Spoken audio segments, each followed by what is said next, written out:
எல்லாருக்கும் வணக்கம். மீண்டும் மெய்ப்பொருள் காண்க தளத்திற்கு எல்லாரையும் நான் வரவேற்கிறேங்க.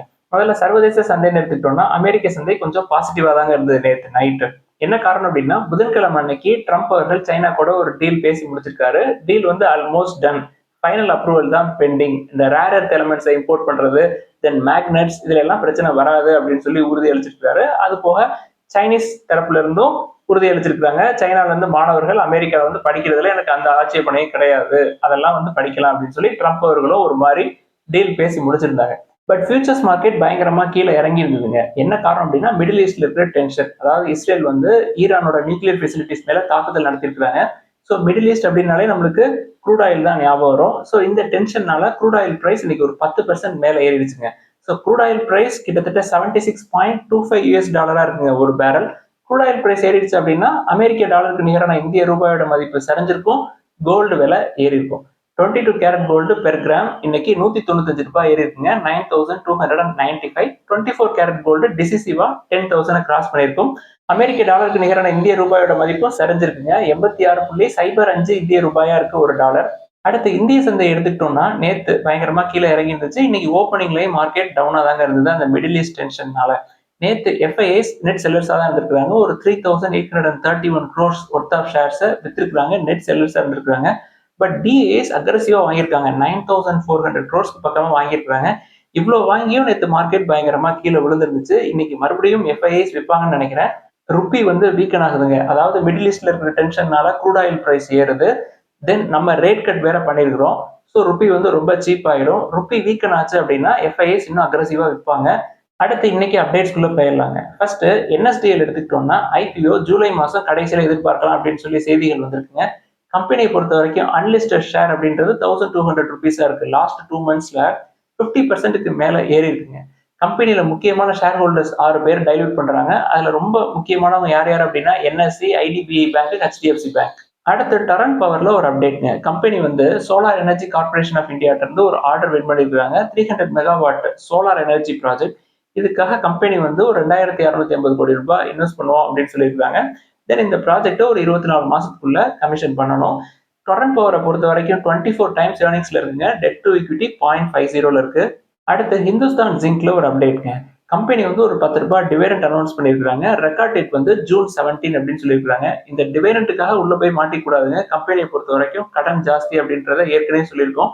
நீங்க ரொம்ப லோயர் பிரைசஸ்ல இயர்ஸ் பேக் கன்சிடர் பண்ணிருந்தீங்க அப்படின்னா உங்களுக்கு நல்ல ரிட்டர்னா இருக்குங்க.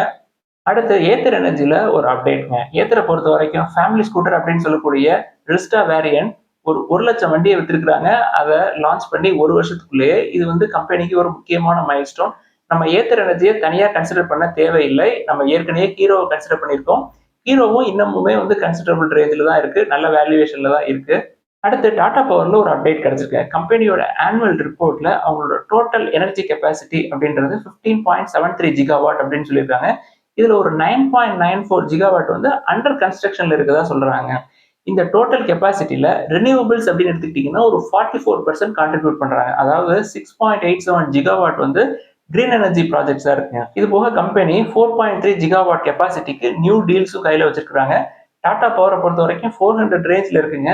நம்ம 30 தொட்டாலே கன்சிடர் பண்ணலாம் அப்படின்னு சொல்லிட்டு இருக்கோம். தொடர்ந்து வாட்ச் பண்ணுவோம். அடுத்து பாரத் இன்விட்ஸ் அசோசியேஷனுடைய சீஃப் எக்ஸிகியூட்டிவ் ஆஃபீஸர் வெங்கடேஷ் அவர்கள் என்ன சொல்றாங்க, இந்த இன்விட்ஸோட அசெட் அண்டர் மேனேஜ்மெண்ட் அப்படின்றது இன்னைக்கு இருக்கிற 7 ட்ரில்லியன்ல இருந்து ஃபினான்ஷியல் 30ல 21 ட்ரில்லியனா ஆயிரும் அப்படின்னு சொல்றாங்க. எதை வச்சு வெங்கடேஷ் அவர்கள் இப்படி சொல்றாரு அப்படின்னா, ஒரு 16 ட்ரில்லியன் ருபீஸ் இன்ஃப்ரா பைப்லைன்ல இருக்கு. அது போக கவர்மெண்ட் லெவல்லயே ஹியூஜ் அசெட் மானிட்டைசேஷன் பைப்லைன்ல இருக்குங்க. ஸோ அசெட் அண்டர் மேனேஜ்மெண்ட் இன்விட்ஸை பொறுத்த வரைக்கும் ஏறும் அப்படின்னு சொல்றாரு. நம்ம தொடர்ந்து பிஜி இன்விட்டை கன்சிடர் பண்ணிட்டு தான் இருக்கோம். இந்த இன்விட்ஸை பொறுத்த வரைக்கும் டோட்டல் அசெட் அண்டர் மேனேஜ்மெண்ட்ல பெருசா கான்ட்ரிபியூட் பண்றது யார் அப்படின்னா, டிரான்ஸ்போர்ட் அண்ட் ரோடு இன்ஃப்ராஸ்ட்ரக்சர் தாங்க. அதை தொடர்ந்து ஏர் இந்தியா விமானம் நேத்து அகமதாபாத்ல விபத்துக்கு உள்ளாகி ஒருவரை தவிர மிச்ச எல்லாருமே உயிரிழந்துட்டாங்க இல்லையா? அது சம்பந்தமா ஏர் இந்தியா என்ன சொல்றாங்க, விபத்துல உயிரிழந்தவங்க எல்லாத்துக்குமே நாங்க பினான்சியல் சப்போர்ட் கொடுப்போம் அப்படின்னு சொல்லியிருக்காங்க. உயிரிழந்தவங்களுக்கு ₹1 கோடி கொடுப்போம் அப்படின்னு சொல்லியிருக்காங்க. உயிர்களுக்கு விலை கொடுக்க முடியாது அப்படின்னாலும் இவங்களுடைய சப்போர்ட் அப்படின்றது ஒரு மாரல் சப்போர்ட் அண்ட் பினான்சியல் சப்போர்ட்டா இருக்கும் அவங்களோட ரிலேட்டிவ்ஸ்க்கு. அது போக விபத்துல காயமடைஞ்சிருப்பாங்க இல்லையா, அதாவது ரெசிடென்ஷியல் ஏரியால தானே போய் கிராஷ் ஆயிருக்கு, காயமடைஞ்சவங்க எல்லாத்துக்குமே மெடிக்கல் சப்போர்ட், மெடிக்கல் எக்ஸ்பென்சஸ் கொடுப்போம் அப்படின்னு சொல்லியிருக்காங்க. தென் அது வந்து ஒரு மெடிக்கல் காலேஜ் ஹாஸ்டல் மேல போய் கிராஷ் ஆயிருக்குங்க. ஸோ அந்த பில்டிங்கை வந்து நாங்க மறுபடியும் கன்ஸ்ட்ரக்ட் பண்ணி தருவோம் அப்படின்னு சொல்லி டாடா குழுமம் சொல்லியிருக்காங்க. அடுத்து ஸ்பந்தனா ஸ்பூர்த்தியில ஒரு அப்டேட்ங்க. ஐசிஆர்ஏ, கேர் கிரெடிட் ரேட்டிங் 2 பேருமே ஸ்பந்தனா ஸ்பூர்த்தியை டவுன் கிரேட் பண்ணியிருக்காங்க. ஏ பாசிட்டிவ்ல இருந்து ஏ நெகட்டிவ் கொண்டு போயிருக்காங்க. எதுக்கு இதை சொல்றோம் அப்படின்னா, நல்ல வேல்யூவேஷன்ல இருக்கு, புக் வேல்யூ கீழே இருக்கு அப்படின்னு சொல்லி நிறைய நம்ம என்டர் ஆயிடக்கூடாது. 1, 2 தான் எப்பொழுதுமே. அடுத்து ஹெச்சிஎல் டெக்ல ஒரு அப்டேட்ங்க. கம்பெனி வந்து Sweden based truck maker Volvo குரூப்போட ஒரு டீல் சைன் பண்ணியிருக்காங்க. டீலோட ஒர்த்து ஒரு $1 பில்லியன் இருக்கும் அப்படின்னு சொல்றாங்க. எதுக்கு இந்த டீல் அப்படின்னா, end to end engineering solutions provide பண்றதுக்குங்க. வால்வோ கார்ஸை பொறுத்த வரைக்கும் ஹெச்சிஎல் தான் ஏற்கனவே strategic suppliers of engineering solutions. அடுத்து சிபிஐ இண்டெக்ஸ் இன்ஃபிளேஷன் டேட்டா வந்திருக்குங்க. கிட்டத்தட்ட 6 ஆண்டுகளுக்கு அப்புறம், அதாவது 2019க்கு அப்புறம் இப்பதான் விலைவாசி உயர்வு அப்படின்றது கம்மியா உயர்ந்திருக்குங்க. அதாவது 2.82% உயர்ந்திருக்கு மேயை பொறுத்த வரைக்கும். இது ஏப்ரல்ல 3.16% இருந்திருக்குங்க. இதை கருத்தில் கொண்டுதான் ரிசர்வ் பேங்க் ஆஃப் இந்தியா ஒரு 50 பேஸ் பாயிண்ட்ஸ் வந்து குறைச்சிருக்காங்க இன்ட்ரெஸ்ட் ரேட்ஸ். அடுத்து சிட்டி யூனியன் பேங்கோட போர்டு என்ன பண்ணிருக்காங்க, ஒரு 500 கோடி ரூபாய் ஃபண்ட் ரைஸ் பண்றதுக்கு அப்ரூவல் கொடுத்திருக்காங்க த்ரூ QIP. அது போக ₹2 பெர் ஷேர் டிவிடெண்டுக்கும் அப்ரூவ் கொடுத்திருக்காங்க. அடுத்து ஏசியன் பெயிண்ட்ஸ்ல ஒரு அப்டேட்ங்க. ரிலையன்ஸ் இண்டஸ்ட்ரீஸ் என்ன பண்ணிருக்காங்க, ஏசியன் பெயிண்ட்ஸ்ல ஒரு 3.64% ஸ்டேக்கை டைல்யூட் பண்ணிருக்காங்க, அதாவது வித்திருக்காங்க. கம்பெனியோட பிரைஸ் டு ஏர்னிங்ஸ் பாத்தீங்கன்னா 57 டைம்ஸ்ங்க. இந்த 3.64% யார் வாங்கியிருக்காங்க அப்படின்னா, எஸ்பிஐ மியூச்சுவல் ஃபண்ட்ஸ் வாங்கியிருக்காங்க. ஏற்கனவே எஸ்பிஐ மியூச்சுவல் ஃபண்ட்ஸ்ல ஒரு 1.51% ஏசியன் பெயிண்ட்ஸோட ஸ்டேக் இருந்தது. இப்போ அதை 5.15 கூட்டியிருக்காங்க. எவ்வளவு வேல்யூவேஷன்ல எஸ்பிஐ மியூச்சுவல் ஃபண்ட்ஸ் வாங்கியிருக்காங்க அப்படின்றத நம்ம புரிஞ்சுக்கணுங்கிறதுக்காக தாங்க இதை சொன்னேன். 57 டைம்ஸ் ஏர்னிங்ஸ்ல வாங்கியிருக்காங்க. அடுத்து அசோக் லேலண்ட் என்ன சொல்றாங்க, அவங்களோட மீடியம் அண்ட் ஹெவி கமர்ஷியல் வெஹிக்கிள்ஸ்க்கு இந்த கவர்மெண்டோட ஏசி கேபின் மேண்டேட் அதை வந்து இன்ஸ்டால் பண்றப்ப காஸ்ட் அப்படின்றது ஒரு 1.5% கூடுறதுக்கான வாய்ப்புகள் இருக்கும் அப்படின்னு சொல்றாங்க. இந்த 1.5% விலை உயர்வு அப்படின்றது டிமாண்டை வந்து மட்டுப்படுத்தாது அப்படின்னு அசோக் லேலாண்ட் தரப்பு தெரிவிச்சிருக்காங்க. அடுத்து முருகப்பா குரூப்ல ஒரு அப்டேட்ங்க. நம்ம சிட்டிஸ்ல மாண்ட்ரா எலக்ட்ரிக் ஆட்டோ நம்ம பார்த்துருப்போம் இல்லையா, அவங்க என்ன பண்றாங்க, கார்கோ கேட்டகரியில சூப்பர் கார்கோ அப்படின்னு எலக்ட்ரிக் 3 வீலர் ஒன்று லான்ச் பண்றாங்க பெங்களூர்ல. இதோட விலை வந்து 4.37 லேக்ஸா இருக்கும். அடுத்து டாடா எலக்ட்ரானிக்ஸ்ல ஒரு அப்டேட்ங்க. கம்பெனி வந்து 200 ஸ்டாஃப்ஸ், டெக்னிக்கல் ஸ்டாஃப்ஸை பிஎஸ்எம்சி தைவான் ஃபெசிலிட்டிக்கு அனுப்புறாங்க ட்ரைனிங்காக. அதாவது ஸ்பெஷல் ஸ்கில்ஸ், இந்த செமிகண்டக்டர் மேனுஃபேக்சரிங், அசம்பிளி, டெஸ்டிங்க்கு தேவையான ஸ்கில்ஸ் எல்லாம் டெவலப் பண்ணிக்கிறதுக்காக அனுப்புறாங்க. கம்பெனியை பொறுத்த வரைக்கும் இந்தியாவில் 2 பிளான் போடுறாங்க. ஒன்று 91,000 crore செலவுல குஜராத்ல ஒன்று, தென் 27,000 crore ஓசாட் ஃபெசிலிட்டி ஒன்று அசாம்ல போடுறாங்க இல்லையா. ஸோ அதுக்கு ஃபியூச்சர்ல ஃபேபுக்கு தேவையான ட்ரைனிங் ஸ்கில்ஸ் எல்லாத்தையுமே அக்வயர் பண்றதுக்காக கம்பெனி வந்து ஒரு 200 பேர் அமைச்சிருக்காங்க. அடுத்து இன்னைக்கு கேள்விகளுக்குள்ள போயிடலாங்க. ஃபர்ஸ்ட் ஒரு நண்பர் என்ன கேட்கறாங்க, சார் லாஜிஸ்டிக் செக்டர்ல எதுவுமே இல்லையே சார், மஹேந்திரா லாஜிஸ்டிக்ஸ், தென் டிவிஎஸ் சப்ளை செயின் இதெல்லாம் ஸ்ட்ராங்கான கம்பெனிஸ், பட் இதெல்லாம் ஓவர் வேல்யூன்னு சொல்றீங்களே அப்படின்னு சொல்லி கேட்டிருக்காங்க. நம்ம சமீபத்தில் வாட்ச் லிஸ்ட்ல கேட்வே டிஸ்ட்ரிக்ட் பாக்ஸ் ஆட் பண்ணிருக்கோங்க. நல்ல வேல்யூவேஷன்ல இருக்கு. கேட்வே பொறுத்த வரைக்கும் உள்ள இன்னொரு கம்பெனி வேற இருக்கு, ஸ்னோமேன் லாஜிஸ்டிக்ஸ் இருக்கு. ஸோ இந்த கம்பெனியை கன்சிடர் பண்ணீங்க அப்படின்னாலே ஸ்னோமேனை இன்டெரக்டா கன்சிடர் பண்றீங்க அப்படின்னு தான் அர்த்தம். ஸோ லாஜிஸ்டிக்ஸ்ல நம்ம நல்ல பொசிஷன் எடுக்கிறது கேட்வே டிஸ்ட்ரிக்ட் பாக்ஸ் ஒரு நல்ல சான்ஸா இருக்குங்க. அடுத்த ஒரு நண்பர் வந்து சவுத் இந்தியன் பேங்க் 30ஸ்லயும் கன்சிடர் பண்ணலாமா அப்படின்னு சொல்லி கேட்கறாங்க. இப்ப ரீசெண்டா ஒரு 20% மேல ஏறிடுச்சுங்க. அதனாலதான் இந்த சந்தேகம் வருது. புக் வேல்யூ வந்து 35க்கு பக்கமா இருக்குங்க. புக் வேல்யூ கீழே வாங்குறது நம்ம சேஃப். இல்ல 20% ஏறதுக்கு அப்புறம் வாங்குறதுக்கு கொஞ்சம் தயக்கமா இருக்கு அப்படின்னா மற்றதை பார்க்கலாம். அதாவது கர்நாடகா பேங்க், தென் தமிழ்நாடு மெர்கன்டைல் பேங்க், அதையும் கன்சிடர் பண்ணலாம். இல்ல சவுத் இந்தியன் பேங்கே தான் வேணும் அப்படின்னா கொஞ்சம் கொஞ்சமா கன்சிடர் பண்றது நல்லதுங்க. உடனே மேல 2 டைம்ஸ் புக்குக்கு போறதுக்கெல்லாம் வாய்ப்பு கிடையாது. மெதுவாக தான் மேல போகும் சவுத் இந்தியன் பேங்கை பொறுத்த வரைக்கும். அடுத்த ஒரு நண்பர் வந்து பிர்லா சாஃப்ட் இப்பயுமே கன்சிடர் பண்ற ரேஞ்சில் தான் இருக்கா அப்படின்னு சொல்லி கேட்கறாங்க. கொஞ்சம் எக்ஸ்பென்சிவா இருக்குங்க விப்ரோ கம்பேர் பண்றப்ப. But TCS, Infosys, other IT gains compare பண்றப்ப சீப்பா தான் இருக்கு. 22 டைம்ஸ் ஏர்னிங்ஸ்ல இருக்கு. பட் மார்க்கெட் கீழே போற மாதிரி தெரியுது. உங்களுக்கு இன்னும் சீப்பர் பிரைஸ்லேயே கிடைக்கிறதுக்கு வாய்ப்பு இருக்கும். அடுத்து நம்மளோட டோட்டல் இன்வெஸ்ட்மெண்ட்ஸ்ல ஐடிசிக்கு எவ்வளவு சார் ஒதுக்கலாம் அப்படின்னு சொல்லி கேட்டிருக்காங்க. அது உங்களுடைய விருப்பம் தாங்க. அது வந்து ஒரு டிஃபென்சிவ் எலமெண்ட். ரொம்ப வேகமா கீழேயும் போகாது, ரொம்ப வேகமா மேலேயும் போகாது. அது ஒரு கம்பெனியும் கிடையாதுங்க. உள்ள ஒரு 4 பிசினஸ் இருக்கு. ஃபுட் பிசினஸ் இருக்கு, பேப்பர்ஸ், போர்ட்ஸ், பேக்கேஜிங் ஒன்று இருக்கு, ஐடி சர்வீசஸ் இருக்கு, தென் எஃப்எம்சிஜி, சிகரெட்ஸ் இந்த பிசினஸ் இருக்கு இல்லையா. ஸோ ரொம்ப சேஃபான இன்வெஸ்ட்மெண்ட்டா இருக்குங்க.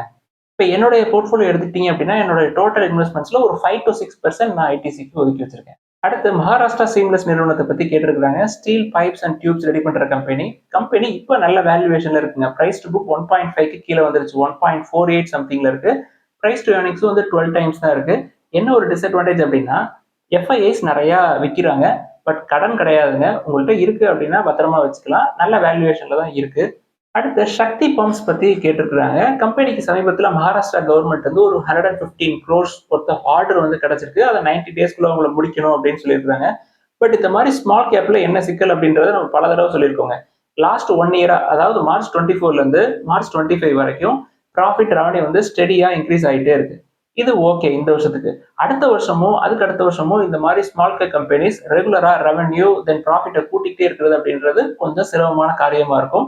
அதனால ப்ராஃபிட்ஸ் கொஞ்சம் குறைஞ்சாலும் ஷேர் பிரைஸ் பயங்கரமா கீழே விழுந்துரும். கம்பெனிக்கு டெட் டு equity 0.14ல இருக்குங்க. தென் பிரைஸ் டு earnings 30 டைம்ஸ்ல இருக்கு. அதனால தான் நம்ம சொல்லுவோம் small cap debt to equity கொஞ்சம் அதிகமா இருக்கு அப்படின்னா ஒரு 15 to 20 டைம்ஸ்ல பாருங்க அப்படின்னு சொல்லுவோம். அதே தாங்க சக்தி பம்ப்ஸ்க்கும் சொல்றோம். நீங்க ஏற்கனவே லோயஸ்ட் பிரைசஸ்ல வாங்கியிருந்தீங்க அப்படின்னா okay, well and good. But இப்போ உள்ள போறது அப்படின்றது சேஃப் கிடையாது. ஏன்னா அவங்க தொடர்ந்து ரெவன்யூ தென் ப்ராஃபிட் தொடர்ந்து இன்க்ரீஸ் ஆகிட்டே இருக்கணும். அப்பதான் ஷேர் பிரைஸ் கீழே வேகமா விழாது. அடுத்த ஒரு நண்பர் வந்து டாடா மோட்டார்ஸ் இவிஸ் பொறுத்த வரைக்கும் இந்தியாவில் மார்க்கெட் ஷேர் அதிகமாக வச்சிருக்காங்க. இந்த ரேர் எர்த் எலமெண்ட்ஸ் அண்ட் மேக்னெட்ஸோட சப்ளை அப்படின்றது ஷார்டேஜா இருக்கிறதுனால டாடா மோட்டார்ஸ்க்கு எதுவும் பாதிப்புகள் வருமா அப்படின்னு சொல்லி கேட்டிருக்காங்க. இந்த பாதிப்புகளை கன்சிடர் பண்ணி நம்ம வேற எதையாவது பார்க்கலாமா அப்படின்னு சொல்லி கேட்டிருக்காங்க. இது வந்து ஷார்ட் டேர்ம்ல இந்த பிரச்சனைகள்லாம் இருக்குங்க. லாங் டேர்ம்ல இது ஒரு பெரிய பிரச்சனையே இருக்காது அப்படின்றது என்னுடைய நம்பிக்கை. அடுத்த ஒரு நண்பர் என்ன கேட்குறாங்க, மார்க்கெட் வந்து எலிவேட்டட் லெவல்ஸ்க்கு போயிடுச்சு, திருப்பி அது கீழே வர்றதுக்கு ஒரு 6 மாசம் 1 வருஷம் ஆகும் அப்படின்னா அந்த அமௌண்ட்டை எங்க நான் பார்க் பண்ணி வைக்கிறது, எஃப்டில போடலாமா, இல்ல லிக்விட் ஃபண்ட்ல போடலாமா, இல்ல டெட் ஃபண்ட்ல போடலாமா அப்படின்னு சொல்லி கேட்குறாங்க. லிக்விட் ஃபண்ட்ல போடுறத அதை தனியா ஒதுக்கிடுங்க. டெட் ஃபண்ட் பாண்டுங்கிறத அதை பாண்டுக்கு தனியா ஒதுக்கிடுங்க. கோல்டுக்கு அப்படின்றத கோல்டுக்கு தனியா ஒதுக்கிடுங்க. தென் கேஷ் செக்மெண்ட் ஈக்விட்டி வாங்குறீங்க அப்படின்னா எலிவேட்டட் லெவல்ல மார்க்கெட் இருக்கிறப்ப கேஷா தாங்க எப்பொழுதுமே வச்சுக்கணும்.